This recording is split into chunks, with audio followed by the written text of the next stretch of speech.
মালগাড়ির কামরায় হঠাৎ দেখা। ভাবিনি সম্ভব হবে কোনোদিন।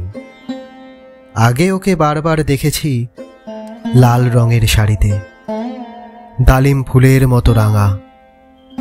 আজ পরেছে কালো রেশমের কাপড়, আঁচল তুলেছে মাথায়, দোলন চাপার মতো চিকন গৌর মুখখানি ঘিরে। মনে হলো কালো রঙে একটা গভীর দূরত্ব ঘনিয়ে নিয়েছে নিজের চারদিকে, যে দূরত্ব সর্ষে ক্ষেতের শেষ সীমানায় শালবনের নীলাঞ্জনে।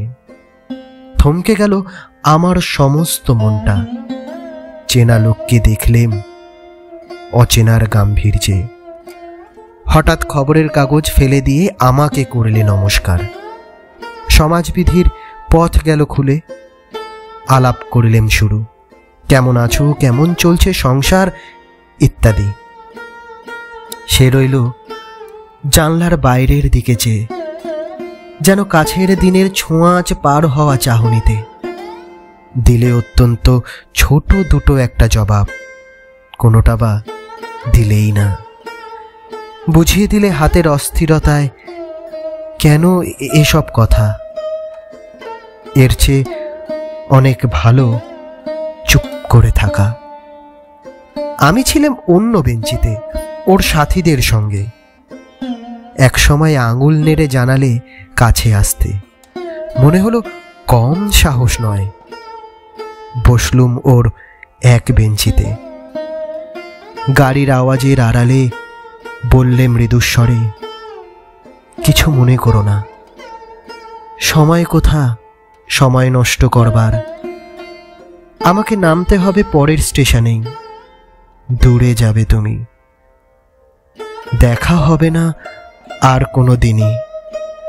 তাই যে প্রশ্নটার জবাব এত কাল থেমে আছে, শুনবো তোমার মুখে।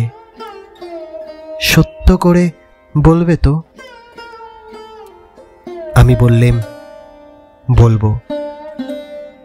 বাইরের আকাশের দিকে তাকিয়েই শুধলো, আমাদের গেছে যে দিন, একেবারেই কি গেছে? কিছুই কি নেই বাকি? একটুকু রইলেম চুপ করে। তারপর বললেম,